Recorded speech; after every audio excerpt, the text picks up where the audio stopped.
Hello friends, जैसा कि मैंने लास्ट एपिसोड में देखा, चूमू को साइवी वहीं पर पकड़ लेता है और उससे कहने लगता है क्या तुमने ही सुमन सिंह को मारा है। तभी वो लॉर्ड शाह आ जाता है और उससे कहने लगता है कि इसको छोड़ दो। उसकी बात मानती हो, उसको छोड़ देता है। उसके बाद वो सिल्वर लिटिल मून फॉक्स से वादा करता है कि आज के बाद जो हुआ वो कभी भी नहीं होगा। अब आगे इस एपिसोड की शुरुआत में हम देखते हैं चूमू अपने वापस से उस सोल पैट को बाहर निकाल देता है और उसका सोल पैट बाहर निकालने के बाद तुरंत ही उड़ने लगता है। इस पर वो कह रहा होता है पता है कि तुम दोबारा से एडवांस हो चुकी हो। क्यों उसको ज़मीन पर रख देता है। तभी कुछ लोगों को वहाँ पर आने का एहसास होता है। उन लोगों का एहसास होते ही सिल्वर मून फॉक्स उधर की तरफ जाकर देखने लगती है। तभी उधर से कुछ 3 लोग निकलते हैं और वो आदमी कह रहा होता है तुम कौन हो। उसके लिटिल फॉक्स को देखने के बाद यूँ कहने लगता है अरे ये तो कोई सीसी है। उसको देखकर उसकी हंसी उड़ाने लग रहे होते हैं। फिर अपने बॉस से कहते हैं बॉस क्यों नाम ऐसा करे, इसको टपका दें। चूमू सोच रहा होता है अगर मैं इनको मार दूंगा तो उसकी बात हाल ही फैल जाएगी, सही नहीं होगा ये। इस पागल को मारने से क्या फ़ायदा है। इसके दो लोग वहाँ से बक्सा उठाकर आगे की तरफ जाने लगते हैं। एक लड़की कह रही होती है मैं किसी कचड़े को मारकर अपने कपड़े गंदे नहीं करना चाहती। अगर मेरे कपड़े गंदे हो जाएंगे तो मुझे नहाना पड़ेगा। इस पर वो लड़के कमेंट मारते हुए कह रहे होते हैं हम तुम नारी होगी तो हम देखेंगे नहीं क्या। जो भी अपने लिटिल फॉक्स को लेकर वहाँ से निकल जाता है। सुबह हो जाती है। इधर हम देखते हैं रूतों को, उसके पास भी 2 लोग होते हैं और 2 लोग काफ़ी तरह से जख्मी पड़े होते हैं। उनको लोग संभाल रहे होते हैं। वो लड़का कुछ ज़्यादा ही गुस्से में होता है और वो पिलर पे घूंसे मारने लग रहा होता है। तभी यहाँ पर चुमू आ जाता है। उसको देख कर कहने लगती है चुमू तुम कल रात कहाँ पर थे। ये सर वो कहने लगता है मैं जंगल में प्रैक्टिस कर रहा था। तो क्या तुमने किसी स्नीकी ग्रुप को देखा। इस सर वो कहने लगता है नहीं मैंने नहीं देखा। हमने बहुत सारी चीज़ें कलेक्ट करी थी वहाँ पर, तो हमने इन दोनों लोगों को सारी चीज़ें पकड़ा कर यहाँ पर आने के लिए कहा, पर उससे पहले ही उन लोगों ने इन सभी से सब सामान छीन लिया। तभी रूतों बोलना शुरू होती है जब इन लोगों से जिस लोगों ने सामान छीना तब ये लोग कह रहे थे कि कुछ लोगों उनसे बॉस जो बुलाने लग रहे थे। ये सुनने के बाद जो वो उसी लड़के के बारे में सोचने लगता है जो कल रात उससे मिला था। तभी पागल वाला लड़का गुस्से में जाता है और कहने लगता है ये जेम फेंग का नाम है और उसके 7 लोगों का बस बॉस की गिरी इधर उधर झाड़ते रहते हैं। क्या वो लोग सोचते हैं वो हम लोगों को जब चाहे जब बिल्कुल कर सकते हैं। क्यों तुम क्या सोचते हो चले हम उनके पास। इस पर मैं ज़रूरी कुछ ना कुछ करूँगा। फिलहाल तो मैं बहुत ज़्यादा थक गया, मैं अभी जाकर खाकर सोना चाहता हूँ। उसको देखकर वो उसको बुलाने की कोशिश करता है पर वो चूमू सीधे वहाँ से चला जाता है। इधर देखते हैं हम स्टेज पर काफ़ी सारे लोग आए हुए होते हैं और साइवे भी उनके बीच में बैठा हुआ होता है। तभी एक बूढ़ा सा खड़ा हो जाता है और कहने लगता है डीमन पैलेस का कंपटीशन अगले दिन तैयार होगा, पर लेकिन लॉर्ड्स के अकॉर्डिंग पहला मैच फेंगजाओ की टीम जो कि और उनके आगे शाओई की टीम वो लोग उनसे लड़ेंगे। तभी हम फील्ड पर देखते हैं जाओ फेंग आ जाता है और उसके साथ काफ़ी सारे लोग गेट खोलते हुए अंदर घुस जाते हैं और इधर की साइड से फेंगो और काफ़ी सारे लोग उनके पीछे चूहो भी चल रहा होता है। तभी वो बड़ा आदमी और कह रहा होता है किसी लोगों को चोट ना लगे इस वजह से तुम मास्टर पर हमला नहीं कर सकते। उसके पेट पर तो हमला कर सकते हो जब तक वो मर जाए, उसके बाद वो मास्टर उस गेम से बाहर हो जाएगा। इसके बाद दोनों ग्रुप एक दूसरे के आमने सामने आ जाते हैं। तभी जाओ फेंग चूमू को देख लेता है और कहने लगता है अरे सीसी तो यहीं पर है, अरे ये तो यहीं पर मिला गया, लाओ तुम्हारे छोटे से फैक्ट्स को हमको दे दो। तभी उसके साथ के लोग कहने लगते हैं अभी मैच को स्टार्ट होने दो चोरों, देखना हम तुम्हारे दांत कैसे निकालते हैं। इसी के बाद वो बूढ़ा कह रहा होता है मैच स्टार्ट होता है और भी एक एक करके सभी लोग अपने सोल पैट को अरीना में उतार देते हैं और सभी और बाकी की साइड में खड़े रहते हैं। इसके बाद हमें वहाँ पर एक काफ़ी पावरफुल सोल पैट को दिखाया जाता है जो कि उसकी सेल भी काफ़ी ज़्यादा हार्ड होती है और उसके ऊपर स्केल्स बने होते हैं। इसके बाद उस बूढ़े आदमी के इंटरेस्टिंग देने के बाद वो मैच तुरंत स्टार्ट हो जाता है। जैसे वो मैच स्टार्ट होता है वो सभी सारे सोल बिस्ट एक दूसरे की तरफ जाकर दौड़ने पड़ते हैं, पर वारवर्ड वाला सोल पैट सिर्फ एक हमला करते ही ज़मीन को फोड़ देता है और उसी के साथ काफ़ी सारे सोल पैट पीछे की तरफ जाकर गिर जाते हैं। ये देखकर काफ़ी सारे लोग शॉक्ड हो जाते हैं। ये देखकर साइवी भी तुरंत रुक जाता है। उसको ऐसा करते देखकर उसके बगल वाला आदमी कहने लगता है साइवी कोई दिक्कत वाली बात नहीं है, लगता है कि आज तुम्हारा दिन सही नहीं है और वैसे भी हमारे जो लोग हैं वो तुम्हारे लोगों की तरह घर घर नहीं खेलते। उसके बगल वाला कह रहा होता है साइवी लगता है आज तुम्हारा दिन कुछ ज़्यादा अच्छा है नहीं। तभी वो वापस से वाइट कपड़ों वाला बोलने लगता है साइवी तुमको बुरा मानने की कोई ज़रूरत नहीं है, वो हमेशा से ही तुम्हारी टीम से लड़ना चाहते थे। उसकी इस बात पर वो उसे हाथ करते हुए शांत कर देता है। इधर चूमू कह रहा होता है उस आर्मर्ड वाले बिस्ट को मैं देख लूँगा, बाकी सबको तुम देख लो। उसकी बात सुनकर फेंगू इसके बाद लिटिल फॉक्स तुरंत ही उस आर्मर्ड बिस्ट की तरफ जाने लगती है। स्टेज पर बैठा हुआ उस बगल वाले आदमी से कह रहा होता है क्या हम लॉर्ड से जुगाड़ करके यहाँ पर चीटिंग नहीं कर सकते क्या। ये सर वो कहने लगता है नहीं नहीं ऐसा कुछ नहीं होगा। ये सुनने का तो अपना मुँह शांत करके बैठ जाता है। इधर लिटिल सिल्वर मून फॉक्स तुरंत ही उस बीस्ट के पास पहुंच जाती है। वो बीस्ट उसको देख लेता है और उसे अपने मुंह से काटने की कोशिश करता है, पर वो वहाँ से तुरंत ही निकल जाती है और जिस वजह से वो उल्टा पलट जाता है। ये देखकर ज़ाओफेक काफ़ी ज़्यादा गुस्से में आ जाता है और कहने लगता है आर्मर्ड बीस्ट उस पर ध्यान मत दो, बाकी लोगों को मारो। उसका कमांड पाते ही तुरंत ही वो बाकी लोगों को मारने जाने लगता है और एक वुमन टाइप बीस्ट को तुरंत ही वहाँ से गिरा देता है और उसको फोड़ देता है। सिल्वर मून फॉक्स उसी आर्मर्ड बीस्ट की तरफ आने की कोशिश कर रही होती है। ये देखकर जाओ फेंग तुरंत ही जलियांग से कहने लगता है, उस लिटिल फॉक्स को तुम देखो जरा। हाँ मैं समझ गई। इसके बाद वो तुरंत ही अपनी फायर कैट को उसकी तरफ पीछे लगा देती है। सेलर मून लिटिल फॉक्स इधर उधर भाग रही होती है और तभी उसके पास वो फायर कैट आ जाती है और तुरंत ही उसके ऊपर एक पंजा मारने की कोशिश करती है। उससे पहले वो उसको डॉज कर देती है और आगे की तरफ भागने लगती है और वो बिल्ली भी उसके पीछे पड़ जाती है। इधर हम एक सोल टाइप बीस्ट को देखते हैं जो कि एक फायर टाइप बीस्ट को पकड़कर तुरंत ही बैरियर की तरफ फेंक देता है और वो बैरियर उसको तुरंत ही जलाकर नीचे फेंक देता है। तभी वो आदमी कह रहा होता है ये 1000 साल पुराना बैरियर है, अगर इसके ऊपर कोई भी सोल पेट पड़ेगा तो वो तुरंत ही मर जाएगा।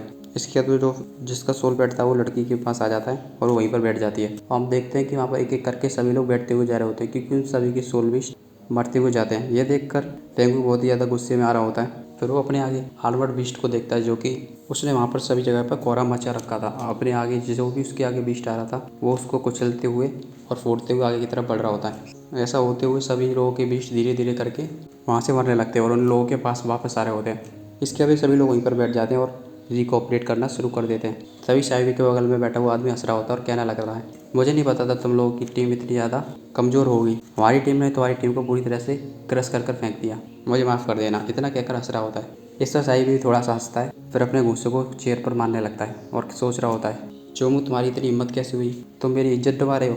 फेंगू देखता है कि करके काफ़ी सारे लोगों के बीस्ट मर जाते हैं और वापस उन लोगों के पास आ रहे होते हैं। ये देखकर वो काफ़ी ज़्यादा परेशान हो रहा होता है। डटे रहने की कोशिश करो। उसके बाद वो चुमू से कहने लगता है, चुमू जल्दी से उस फायर कैट से छुटकारा पाओ। इसके बाद रोतो से कहने लगता है, रोतो जल्दी से उस बीस्ट आर्मर का कुछ जुगाड़ करो। उसके बाद सुनने के बाद वो कहने लगते हैं, हाँ ठीक है ठीक है। इसके बाद वो अपने बाएं से बीस्ट को इंस्ट्रक्शन दे देती है, जिसके बाद वो अपनी सभी वाइन्स को जमीन में से निकालकर एक्टेंगल करने लगता है। फिर वो वाइन धीरे धीरे करके उसकी चारों तरफ उस आर्मर्ड बीस्ट को घेरने लगती है। जब उस आर्मर्ड बीस्ट को लगता है कि वो घेर रहा है तब वो बाहर निकलने की कोशिश करता है, पर तब तक देर हो चुकी होती है, वो उसके अंदर फंस जाता है। ये देखकर जो फेंग गुस्से में आ जाता है और कहने लगता है, मेरे को फील्ड पर बिल्कुल भी अच्छी तरह से कुछ नहीं दिख रहा। फिर अपने बगल वाले आदमी से कह रहा होता है, जल्दी से जाओ और उस बीस्ट का कुछ इंतजाम करो। उसका इंस्ट्रक्शन पाते ही वो तुरंत ही अपने एक बीस्ट से कह देता है और वो बीस्ट तुरंत ही और फायर कैट के पीछे हमला कर देता है, जिसकी वजह से वे दोनों अलग अलग हो जाते हैं। मोसी लगता है ये हमारे टाइम फाइट बैक करने का है। इसके बाद वो सिल्वर वो फॉक्स तुरंत ही वापस आकर एक स्लैश में ही उस फायर कैट का काम तमाम कर देती है। इसके बाद वो लड़की तुरंत ही वही जमीन पर गिर जाती है। उसको देखकर जाओफेंग कहने लगता है, क्या हुआ, क्या बात है। इस सर वो कह रही होती है, सिर्फ एक ही वो, इसके अलावा मुझे कुछ नहीं पता। इधर लिटिल फॉक्स तुरंत ही उस जाल के अंदर पहुंच चुकी होती है और तुरंत ही पास जाकर एक आर्मर्ड बीस्ट को तुरंत ही काट कर फेंक देती है, जिससे वो वहीं पर गिर जाता है। उसके लिटिल फॉक्स को देखने का सब लोग कह रहे होते हैं, सिल्वर मून लेक चूमू। तभी वो बूढ़ा आदमी कह रहा होता है, ये लड़का तो बहुत ही ज़्यादा जीनियस, किसकी टीम से, ये किसकी टीम से। इसके बाद सायवी तुरंत ही उस वाइट ड्रेस वाले आदमी की तरफ देखता है जो कि गुस्से में अपने चाय के कप को तोड़ देता है। तभी वो बूढ़ा कह रहा होता है, संग जो पहले के टाइम के हिसाब से ये तुमसे ज़्यादा अच्छा है। इधर हम जाओ को देखते हैं जो कि कह रहा होता है, मुझे नहीं पता था ये इतनी डर्टी ट्रिक का यूज़ करेगा और अपनी पावर को छिपा कर रखेगा। तभी अपने वो साथ वाले लोगों से कहने लगता है, तुम मेरा मुंह क्या देख रहे हो, जाकर उस फ्लावर डीमन का कुछ इंतजाम करो। इस पर वो कहने लगता है, हाँ हाँ ठीक है करता हूँ। इसके बाद वो तुरंत ही अपने सोल टाइप बीस्ट से कह देता है, जो कि तुरंत ही जाकर एक हमला करता है और उस फ्लावर डीमन की सभी वाइन्स टूट जाती हैं। जैसे उसकी सभी वाइन्स टूटती हैं, वो आर्मर्ड बीस्ट सभी वाइन्स को एक करके तोड़ने के बाद बाहर निकल आता है। ये देखकर वो जाओफेंग हंसते हुए कह रहा होता है, अब अच्छा लग रहा है कि मेरे हाथ खुल गए। तभी चूहो कहने लगता है, मोसी वो आर्मर्ड बीस्ट आज़ाद हो चुका है, अब ज़्यादा समय नहीं है हमारे पास, जल्दी से कुछ ना कुछ करो। इसके बाद 2-3 बीस्ट तुरंत ही आर्मर्ड बीस्ट की तरफ जाने लगते हैं। लिटिल मूक्स बिल्कुल ही उसके पास पहुंच जाती है। उसके बाद पैंथम शैडोज का इस्तेमाल करते हुए बीस्ट के चारों तरफ घूमने लगती है। तभी फेंगजाओ कह रहा होता है, हमारे पास मौका है, उसको काट कर फेंक दो। इसके बाद वो आर्मर्ड बीस्ट उन पैंथम शैडोज के पीछे जाने की कोशिश करता है और एक को मुंह से काटने की कोशिश करता है, उससे पहले वो पैंथम शैडो वहाँ से गायब हो जाती है। ये देखकर सभी लोग वहाँ पर थोड़ा सा शॉक्ड हो रहे होते हैं। तभी चूहो ये मौका पाते हुए तुरंत ही उसके मुंह पर हमला करवा देता है, पर उसके मुंह पर हमले होने से उसे कुछ भी फर्क नहीं पड़ता। वापस से वो घूम जाता है और अब क्या वो लिटिल फॉक्स पर हमला करने की तैयारी में होता है, पर उससे पहले लिटिल फॉक्स स्पीड में आती है और उसके नीचे से निकलते हुए उसके ऊपर स्लैश मारते हुए बाहर निकल जाती है। जाओफेंग बहुत ही ज़्यादा खुश हो रहा था, कहने लगता है, रिवर्सल की पावर क्या तुम्हारे पास ही है। इसी के साथ ही वो अपने बीस्ट की रिवर्सल की पावर को ऑन कर देता है। इस पर चुमू हंसने लगता है और कह रहा होता है, ऐसी बात नहीं है कि वो बचेगी या नहीं, पहले तुमको अपने बीस्ट के वाइटल पॉइंट्स को बचा कर रखना होगा। वो बीच में से फट चुका होता है और उसमें से खून निकल रहा होता है। इसके बाद वो आर्मर्ड बीस्ट तुरंत ही वही जमीन पर फैल जाता है। तभी जाओफेंग के आसपास के लोग कहने लगते हैं, आर्मर्ड बीस्ट की तुरंत रक्षा करो। इसके बाद उन सभी के बीस्ट उस बीस्ट को बचाने की कोशिश करते हैं। इधर बचे हुए विंड वैली के सभी बीस्ट उन लोगों की तरफ हमला करने जाने लगते हैं। उन बीस्टों को मरता देखकर वो आर्मर्ड बीस्ट तुरंत ही पीछे की तरफ भागने लगता है। तभी वो फ्लावर डीमन तुरंत ही अपनी वाइन्स को उस एडवर्ड बीस्ट को तुरंत टैंगल कर वहीं पर ज़मीन पर रोक देता है। वो उस जगह से निकलने की कोशिश कर रहा होता है, तभी अचानक उसको मार देते हैं। इसके बाद धीरे धीरे कर सामने के सभी सोल पैड बनने लगते हैं। अब खाली बस एक ही प्रॉब्लम बची है, वो D1 वाला सोल पैड। इधर हम D1 वाले सोल पैड को देखते हैं, जो कि अपनी टेक्निक का इस्तेमाल करते हुए उसके अंडर में जो भी सोल बीस्ट आ रहा था वो मरता हुआ जा रहा था। उसको कंट्रोल करने वाला क्या रहा होता है, लगता है इन लोगों के विंड वैली वालों के एक भी विंग नहीं है। तभी चोमो उस मौसी को उसके बवंडर के अंदर घुसा देता है। उस बवंडर के अंदर उड़ रहे पत्थरों पर कदम मारते ऊपर की तरफ जाने लगती है। उस पूरे बवंडर को क्रॉस कर देती है और तुरंत ही उस D1 उसके पास पहुंचने के बाद एक बहुत ही और स्लैश मारती है और उसको जमीन पर लाकर फेंक देती है। इसी तरह से वो पूरा फील्ड साफ हो चुका होता है। तभी बूढ़ा कह रहा होता है विंड वैली जीत गई। इधर हम साइबो को देखते हैं, उसके पास वाला आदमी गुस्से में टेबल को पीटते हुए वहाँ से निकल जाता है। साइबो उसको देखकर खुश नहीं हो रहा होता है। लॉर्ड साइबो, तुम्हारा टारगेट काफ़ी ज़्यादा टैलेंटेड है, उसको मार पाना काफ़ी मुश्किल होगा। तुम्हें मारना थोड़ी है, किसी को कैनन फोल्डर बनाकर उसके बीस्ट को इंजर्ड कर दो। जैसे ही चोमो अपनी सोल पावर में दिक्कत पाएगा, वो वाइट डेविल तुरंत ही उसकी सोल को स्वेलो कर लेगा। इसी के साथ वो मर जाएगा और इसके बाद वे तुरंत ही जाम पीना शुरू कर देते हैं। इसके बाद दूसरा मैच स्टार्ट हो जाता है। सभी लोग अपने बीस्ट को फील्ड में छोड़ देते हैं और हमला करने के लिए तैयार होते हैं। इधर हम देखते हैं कि मैच स्टार्ट हो जाता है और कुछ ही चंद मिनटों में विंड वैली के सभी लोगों के बीस्ट को मार दिया जाता है। लोगों का मनोबल गिरते देखकर फेंगू तुरंत ही कहने लगता है, क्या तुम सुबह की विक्ट्री को भूल गए? अपने आप को नीचे की निगाहों से मत देखो, हमें तुम लोगों में इंटरेस्ट बिल्कुल भी नहीं है। हमारा टारगेट तो चूमू है, अच्छा रहेगा कि तुम सरेंडर कर दोगे। इसके बाद कुछ ही बीस्ट बचते हैं। चूमू रोतंग से कह रहा होता है, जब तुम्हें लगे कि तुम खतरे में हो तुरंत एडवेट डिलीट कर लेना।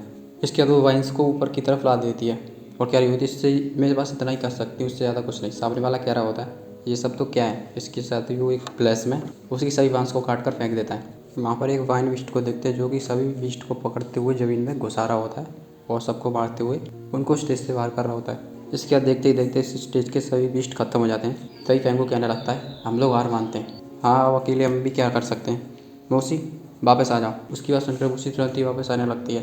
तभी हम देखते हैं उसके पीछे एक सोल पैड पीछे पड़ जाता है। मौसी जैसे ही उस जगह से बाहर निकलने वाली होती है, तभी अचानक वो आदमी आकर उसको कैद कर लेता है। इसी के साथ मौसी और चूमो की सोल कट हो जाती है और वो सोच रहा होता है आखिर ये स्वाभी क्या प्लान करने की कोशिश कर रहा है। इधर हम एक विचित्र जगह पर देखते हैं, स्वाभी कह रहा होता है, तुम्हारा फॉक्स अगर तुमको चाहिए तो तुम ले लो।